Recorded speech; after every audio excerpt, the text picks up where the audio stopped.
안녕하세요. 저는 은퇴 후 남편과 단둘이 소박한 삶을 꾸려가고 있는 영숙이라고 합니다. 저희 부부는 긴 세월 동안 앞만 보고 달려왔습니다.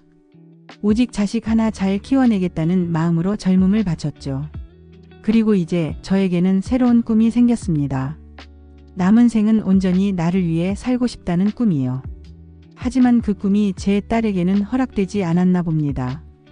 제가 황혼 육아를 거절했다는 이유로 딸은 저에게 엄마는 부모 자격이 없다고 말했습니다. 오늘 이 자리에서 제 이야기를 나누는 이유는 혹시 저와 같은 상황에 놓인 부모님들이 계실지도 모르기 때문입니다. 그리고 또 한편으로는 자식의 입장에서 부모에게 실망하고 계신 분들께도 다른 관점을 전해드리고 싶어서입니다. 1. 헌신과 희생으로 쌓아 올린 삶의 터전.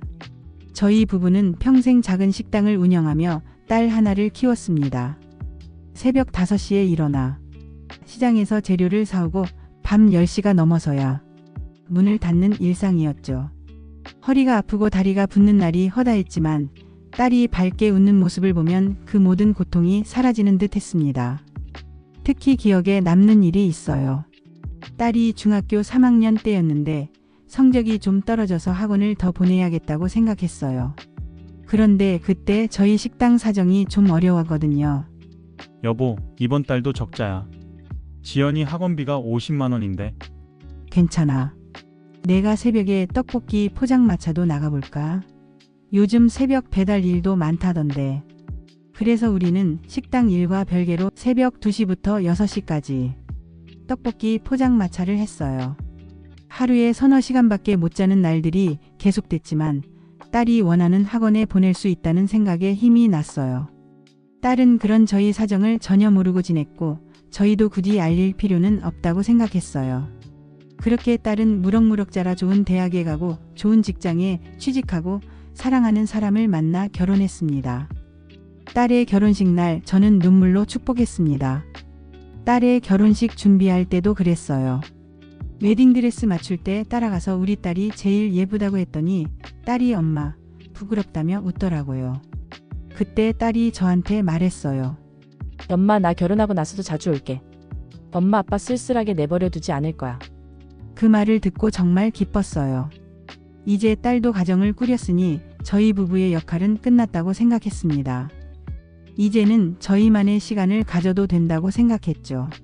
하지만 결혼 후 딸의 연락은 점점 줄어들었어요.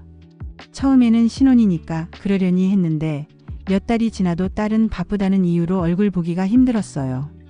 그래도 저는 이해했어요. 딸도 자기 삶이 있으니까요.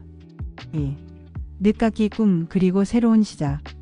은퇴 후 저는 잊고 지냈던 꿈을 다시 꺼내 들었습니다. 어릴 적 꿈이었던 그림을 다시 그리기 시작했죠. 사실 이 꿈은 정말 오래된 거예요. 저는 어릴 때부터 그림 그리는 걸 정말 좋아했어요. 중학교 때 그림 대회에서 상도 받고 선생님이 미술 쪽으로 진학하는 게 어떻겠냐고 하셨죠. 하지만 집안 형편이 어려워서 일찍 사회에 나가야 했어요. 그림은 그냥 꿈으로만 남겨두고 살았죠.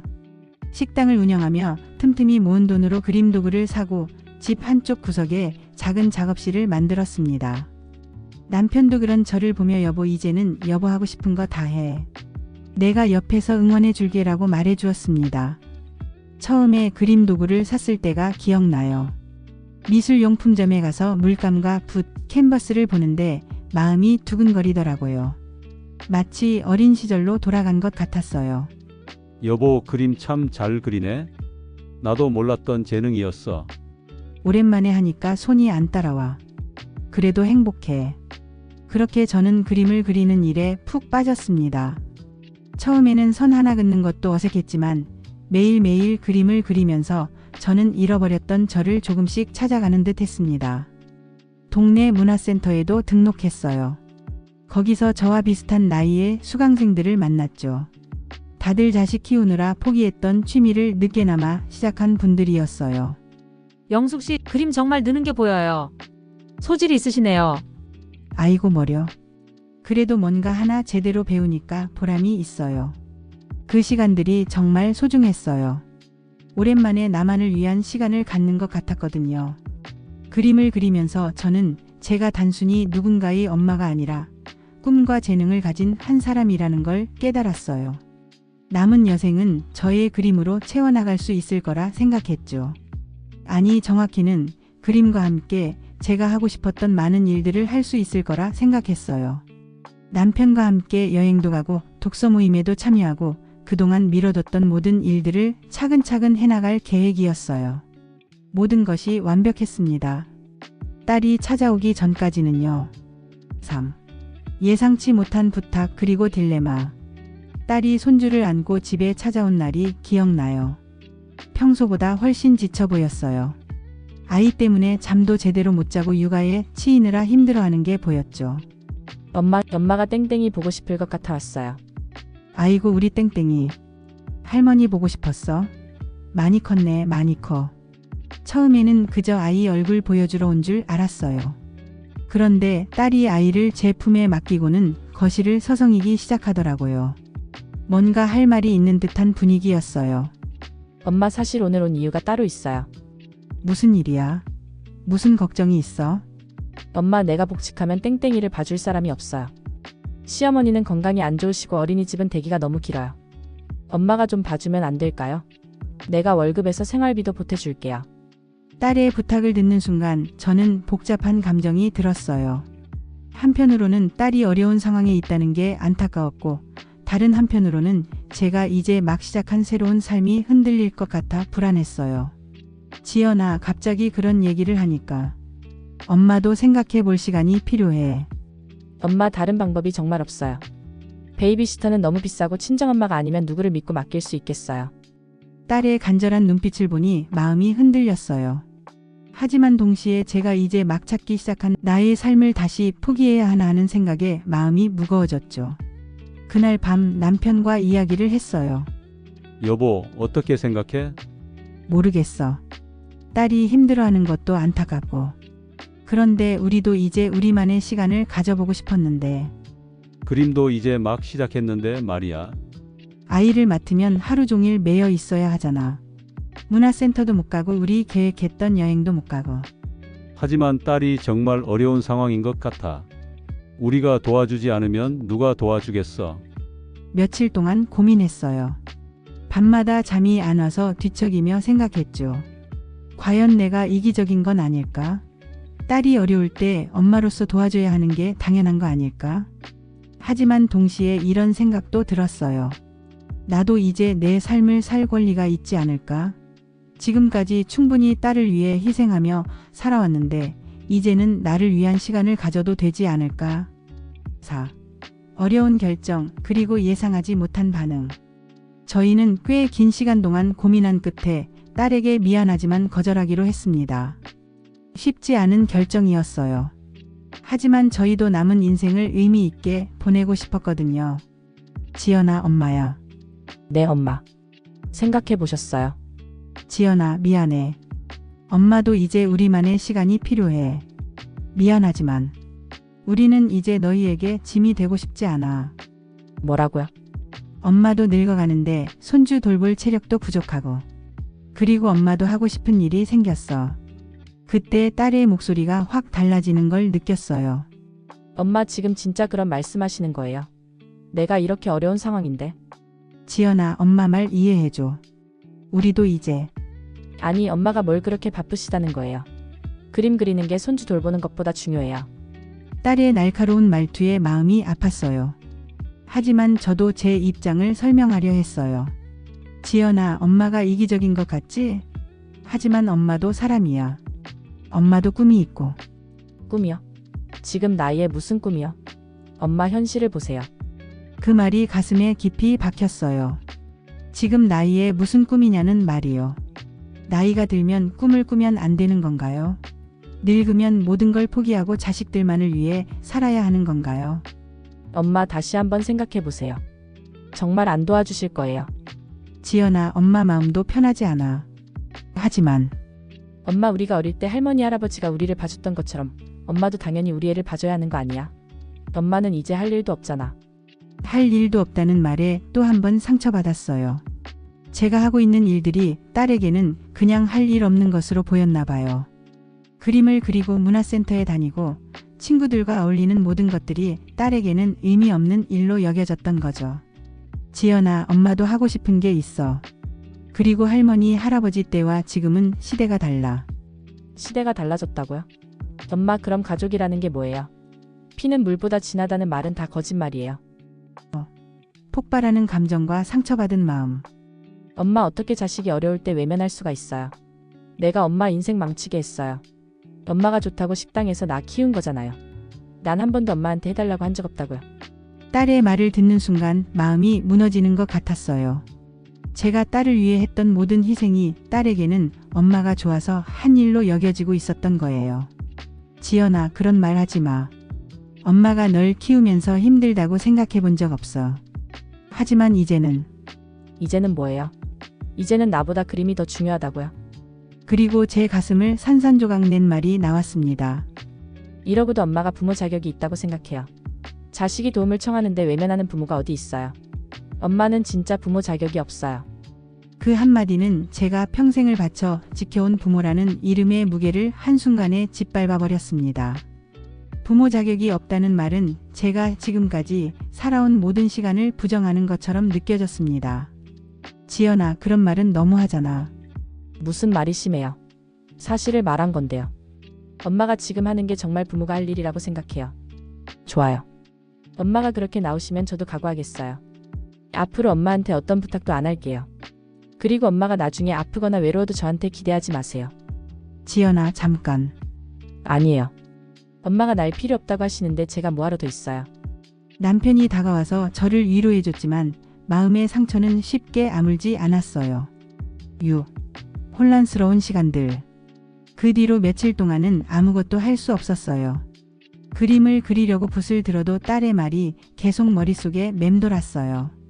부모 자격이 없다. 지금 나이에 무슨 꿈이냐. 할 일도 없으면서. 이런 말들이 계속 되풀이됐어요. 여보, 너무 마음 아파하지 마. 지연이도 화가 나서 그런 말을 한 거야. 그래도 그런 말을 할 수 있어. 내가 평생 딸을 위해 살았는데. 나도 속상해. 하지만 우리가 잘못한 건 아니야. 우리도 우리 삶을 살 권리가 있어. 남편은 저를 위로해줬지만 마음 한구석은 계속 불안했어요. 정말 제가 이기적인 건 아닐까? 다른 할머니들은 다 손주를 돌봐주는데 저만 유독 유별난 건 아닐까? 영숙 씨 요즘 왜 이렇게 우울해 보여요? 사실은 딸이 손주를 봐달라고 하는데 제가 거절했더니 아, 그런 일이 있으셨구나. 요즘 그런 문제로 고생하는 분들이 많아요. 저는 손주 3명을 다 봤어요. 힘들긴 했지만 그래도 자식들이 고마워하더라고요. 하지만 영숙 씨, 상황은 좀 다르잖아요. 영숙 씨는 이제 막 그림 시작하셨는데. 맞아요. 우리도 나이 들어서 새로운 걸 시작하는 게 쉬운 일이 아닌데 중간에 포기하기엔 아까워요. 친구들의 말을 들으면서도 마음은 복잡했어요. 어떤 분은 당연히 손주를 돌봐야 한다고 하시고 어떤 분은 제 편을 들어주시고 과연 정답이 뭘까 하는 생각이 들었어요. 7. 깊어가는 갈등과 단절. 딸과 연락이 끊긴 지 한 달이 지났어요. 그동안 몇 번 전화를 걸어볼까 했지만 딸이 화가 나 있을 텐데 괜히 전화했다가 더 상황이 나빠질까 봐 망설였어요. 그러던 어느 날 사위가 연락을 했어요. 어머니 안녕하세요. 저예요, 준호. 어머 준호야. 웬일이야? 어머니 지연이가 요즘 너무 힘들어해요. 육아에 지치고 복직 준비하느라 스트레스 받고. 그래? 우리 지연이가 많이 힘들어해? 어머니한테 서운한 마음도 크고요. 사실 지연이는 어머니가 당연히 도와주실 거라고 생각했거든요. 사위의 말을 들으니 마음이 더 복잡해졌어요. 딸이 힘들어한다니 안타깝기도 하고 그렇다고 제가 했던 결정을 후회하고 싶지는 않았어요. 준호야, 엄마도 마음이 편하지 않아. 하지만 어머니 마음도 이해해요. 하지만 지연이 입장에서는 정말 막막한가 봐요. 베이비시터 비용도 만만치 않고 믿을 만한 사람 찾기도 어렵고. 그래도 우리 부부도 우리 상황이 있어. 이해해줘. 네, 물론이죠. 다만 지연이가 어머니한테 너무 서운해하니까 중간에서 제가 말씀드린 거예요. 전화를 끊고 나서 더 마음이 무거워졌어요. 사위가 중간에서 말을 전할 정도면 딸이 정말 많이 서운해하고 있다는 뜻이었죠. 여보, 준호가 전화했어. 무슨 일로? 지연이가 많이 힘들어한다나. 우리한테 서운해하고. 그래도 우리가 잘못한 건 아니야. 지연이도 언젠가는 이해할 거야. 그런데 정말 괜찮을까? 이대로 딸과 계속 연락 안 하고 지내도 되는 걸까? 여보, 너무 마음 아파하지 마. 그럼 우리가 먼저 연락해 볼까? 하지만 딸이 또 그런 말 할까봐. 그때 또 다른 일이 생겼어요. 동네에서 우연히 딸의 친구를 만났는데 그 친구가 저에게 이상한 말을 하는 거예요. 어머니 안녕하세요. 지연이 친구 미영이에요. 아, 미영아. 잘 지내지? 네. 그런데 어머니 지연이가 요즘 많이 힘들어하는 것 같던데요. 그래? 뭔가 문제가 있나? 제가 이런 말씀을 드려도 되는지 모르겠지만 지연이가 어머니 이야기를 하면서 많이 속상해하더라고요. 미영의 말을 들으니 가슴이 답답해졌어요. 딸이 친구들에게까지 저에 대한 불만을 털어놓고 있다는 게 충격적이었어요. 뭐라고 하던? 어머니가 손주보다 취미가 더 중요하다고. 그리고 요즘 부모들은 너무 이기적이라고. 어머니 죄송해요. 제가 괜한 말씀을 드린 것 같네요.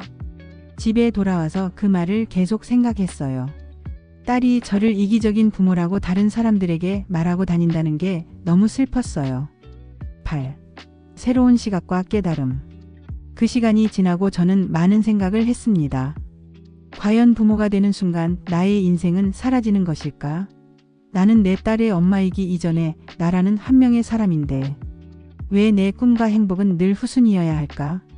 그러던 중 카페에서 비슷한 나이의 한 여성분을 만났어요. 그분도 저처럼 그림을 그리고 계셨는데 대화를 나누게 됐어요. 그림 정말 잘 그리시네요. 저도 취미로 그림을 그려요. 감사해요. 늦가기로 시작한 거라 아직 서툴러요. 저도 마찬가지예요. 60이 넘어서 시작했거든요. 그런데 정말 재미있더라고요. 혜자 씨는 자식분들이 뭐라고 안 하세요? 처음에는 좀 그랬어요. 특히 큰딸이 엄마가 왜 그런 걸 배우냐고 하더라고요. 하지만 지금은 응원해줘요. 어떻게 마음을 바뀌게 하셨어요? 제가 확고하게 제 입장을 말했어요. 나도 꿈이 있는 사람이고 남은 인생을 의미 있게 보내고 싶다고요. 혜자 씨의 말이 큰 깨달음을 줬어요. 저도 제 입장을 확고하게 지킬 필요가 있었던 거죠. 그런데 영숙 씨는 무슨 고민이 있으신 것 같네요. 사실은 딸이 손주를 봐달라고 하는데 제가 거절했더니 아, 그런 일이 있으셨구나. 요즘 그런 문제로 고생하시는 분들이 정말 많아요. 혜자 씨는 어떻게 생각하세요? 제가 너무 이기적인 건 아닐까요? 영숙 씨, 우리가 지금까지 얼마나 희생하며 살아왔는데요. 이제 조금 우리를 위해 산다고 해서 그게 이기적인 건가요? 하지만 자식이 어려울 때 자식도 성인이잖아요. 자기 문제는 자기가 해결해야죠. 우리가 평생 뒤치다꺼리를 해줄 수는 없어요. 혜자 씨의 말을 들으며 제 마음이 조금씩 정리되기 시작했어요. 그동안 저는 너무 딸의 입장만 생각하고 제 자신을 무시하고 있었던 것 같아요. 9. 또 다른 관점들. 혜자 씨와의 대화 후 저는 좀 더 객관적으로 상황을 바라보고 싶어서 도서관에 가서 관련 책들을 읽어봤어요. 요즘에는 황혼 육아에 대한 책들이 꽤 많더라고요. 책을 읽으면서 알게 된 건 저와 같은 상황에 있는 부모들이 정말 많다는 거였어요. 그리고 무조건 손주를 돌봐줘야 한다는 생각보다는 서로의 상황을 이해하고 대화를 통해 해결책을 찾아야 한다는 내용들이 많았어요. 집에 와서는 인터넷에서 비슷한 경험을 한 사람들의 이야기도 찾아봤어요. 정말 다양한 이야기들이 있더라고요. 어떤 분은 손주 육아를 하다가 건강을 해치셨다는 글도 있었고 어떤 분은 딸과의 관계가 나빠졌다가 시간이 지나서 회복됐다는 글도 있었어요. 그 중에서 특히 기억에 남는 글이 있었어요. 60대 후반의 한 할머니가 쓴 글이었는데 이런 내용이었어요. 온라인 글 저도 딸이 손주를 봐달라고 했을 때 거절했습니다. 딸은 처음에 많이 화를 냈지만 6개월 후에 다시 연락이 왔어요. 그때 딸이 한 말이 엄마도 엄마 인생이 있다는 걸 이제야 깨달았다고 하더라고요. 지금은 서로를 이해하고 지내고 있습니다. 이 글을 읽고 조금 희망이 생겼어요. 시간이 지나면 딸도 제 마음을 이해해 줄 수 있을 거라는 생각이 들었거든요. 10. 나를 위한 결정. 그 무렵 문화센터에서 수강생들의 작품을 전시하는 작은 전시회가 열렸어요. 처음에는 참여하기 망설였지만 남편의 응원에 힘입어 제 그림 2점을 출품했어요. 여보, 그림이 제일 잘 된 것 같아. 정말 자랑스러워. 괜찮을까? 다른 분들 그림에 비해서. 여보만의 색깔이 있어. 따뜻하고 정감이 가는 그림이야. 이 그림 정말 좋네요. 누가 그린 거예요? 제가 그린 건데요. 와, 정말 잘 그리셨네요. 전공하신 거예요? 아니에요. 취미로 배운 지 얼마 안 됐어요. 이 나이에 새로운 걸 시작하시다니 정말 멋지세요. 그때 깨달았어요. 제가 하고 있는 일이 할 일 없는 것이 아니라 정말 의미 있는 일이라는 걸요. 그리고 나이에 관계없이 새로운 꿈을 꾸고 도전하는 것이 부끄러운 일이 아니라는 것도요. 11. 딸과의 재회 그리고 진실한 대화. 전시회가 끝나고 며칠 후 놀랍게도 딸이 집에 찾아왔어요. 2달 만이었죠. 엄마, 들어가도 될까요? 당연하지. 들어와. 엄마 미안해요. 그때 너무 심한 말을 했어요. 지연아. 엄마 전시회에서 그림 전시했다고 들었어요. 준호회사 선배 부인이 봤다고 하더라고요. 그래? 부끄러운 그림인데. 사진으로 봤는데 정말 좋더라고요. 엄마가 그런 재능이 있는 줄 몰랐어요. 딸이 제 그림을 인정해준다는 말을 듣고 마음이 따뜻해졌어요. 엄마, 제가 그동안 생각을 많이 해봤어요. 처음에는 엄마가 저를 외면했다고 생각해서 정말 서운했거든요. 지연아, 엄마도 마음이 아팠어. 하지만 지난 2달 동안 혼자서 육아하면서 정말 힘들더라고요. 그제서야 엄마가 평생 저를 키우면서 얼마나 힘드셨을지 조금이나마 알 것 같았어요. 딸의 말을 들으니 눈물이 날 것 같았어요. 지연아, 엄마는 널 키우면서 힘들다고 생각해 본 적 없어. 하지만 이제는 엄마도 엄마만의 시간이 필요해. 네, 이제 알겠어요. 엄마도 엄마 인생이 있는 거죠. 제가 너무 당연하게 생각했나 봐요. 그럼 이제 괜찮은 거야? 네, 사실 베이비시터도 구했어요. 조금 비싸긴 하지만 저희가 감당할 수 있는 정도예요. 딸과의 화해 후 마음이 한결 가벼워졌어요. 하지만 더 중요한 건 제가 제 자신을 지켜냈다는 것이었어요. 12. 진정한 부모의 의미를 찾아서. 이 영상을 보시는 모든 부모님들께 말씀드립니다. 자식들을 사랑하는 마음, 그 마음을 잃지 마세요.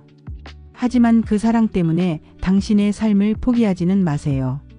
자녀의 삶에 헌신하는 것도 부모의 역할이지만 스스로의 행복을 찾는 것도 또 다른 부모의 역할이라고 생각합니다. 우리가 행복해야 자식들도 진정으로 행복할 수 있어요. 제 딸은 제가 황혼 육아를 거절했다는 이유로 저에게 부모 자격을 박탈했습니다. 그 말이 얼마나 아팠는지 모릅니다. 하지만 그 시간을 통해 저는 더 중요한 걸 깨달았어요. 진정한 부모는 자식을 위해 자신을 완전히 포기하는 사람이 아니라 자신도 소중히 여기면서 자식과 건강한 관계를 맺는 사람이라는 걸요. 지금 저는 매주 그림을 배우고 있고 다음 달에는 남편과 함께 제주도 여행을 계획하고 있어요. 그리고 딸과는 이제 서로를 존중하는 관계를 만들어가고 있어요. 가끔 손주도 보러 오고 딸이 정말 급할 때는 하루 정도 봐주기도 해요. 하지만 그건 제가 원해서 하는 일이지 의무감 때문에 하는 일이 아니에요. 13. 새로운 꿈과 도전. 요즘 저는 새로운 꿈을 키우고 있어요. 내년에는 개인 전시회를 열어보려고 해요. 아직 실력이 부족하지만 계속 배우고 연습하면 언젠가는 가능할 거라고 믿어요. 그리고 그림 외에도 하고 싶은 일들이 생겼어요. 봉사활동도 시작했고 독서 모임에도 참여하고 있어요. 특히 독거 어르신들을 위한 봉사활동을 하면서 많은 걸 느꼈어요. 나보다 더 나이가 많으신 분들도 여전히 꿈을 갖고 살아가시는 모습을 보면서 나이는 진짜 숫자에 불과하다는 걸 깨달았어요. 영숙 씨 고마워요. 그런데 영숙 씨는 정말 활기차 보여요. 할아버지도 건강하세요. 다음에 또 올게요. 영숙 씨 덕분에 일주일이 기다려져요. 이런 순간들이 제게 큰 보람을 줘요. 제가 누군가에게 의미 있는 존재라는 걸 느끼죠. 14. 마무리 당신의 삶도 소중합니다. 자식에게 부모 자격이 없다는 말을 들었을지라도 저에게는 나라는 이름의 소중한 삶이 남았어요. 그리고 이제는 딸도 그걸 이해해줘요. 혹시 저와 같은 상황에 계신 분들이 있다면 너무 자책하지 마세요. 당신의 삶도 충분히 소중하고 당신의 꿈도 충분히 가치 있어요. 나이 든다는 건 모든 걸 포기한다는 의미가 아니에요. 오히려 더 지혜롭게, 더 자유롭게 살 수 있는 시간이 시작된다는 의미예요. 자식을 사랑하되 자신도 사랑하세요. 자식을 위해 희생하되 자신의 행복도 소중히 여기세요. 그것이 진정한 부모의 모습이라고 생각해요. 엄마 안녕하세요. 땡땡이가 할머니 보고 싶다고 해서 왔어요. 그래? 우리 땡땡이가 할머니 보고 싶었어. 엄마 새 그림도 그리셨어요. 보여주세요. 아직 다 못 그렸는데. 그래도 볼래? 와 엄마. 정말 실력이 늘으셨네요. 다음 전시회 때는 저도 꼭 가볼게요. 그럴까? 그럼 엄마가 더 열심히 해야겠네. 이제 저희 가족은 서로를 이해하고 존중하는 관계가 됐어요. 딸은 더 이상 저에게 부모 자격이 없다고 말하지 않아요. 대신 엄마도 엄마 인생이 있다고 말해줘요. 그리고 저도 딸이 정말 어려울 때는 도와주되 제 삶의 중심은 잃지 않으려고 해요. 여러분도 용기를 내세요. 당신의 삶은 당신이 주인공이에요. 늦었다고 생각할 때가 가장 빠른 때라는 말이 있잖아요. 지금이라도 시작하세요. 당신의 꿈을, 당신의 행복을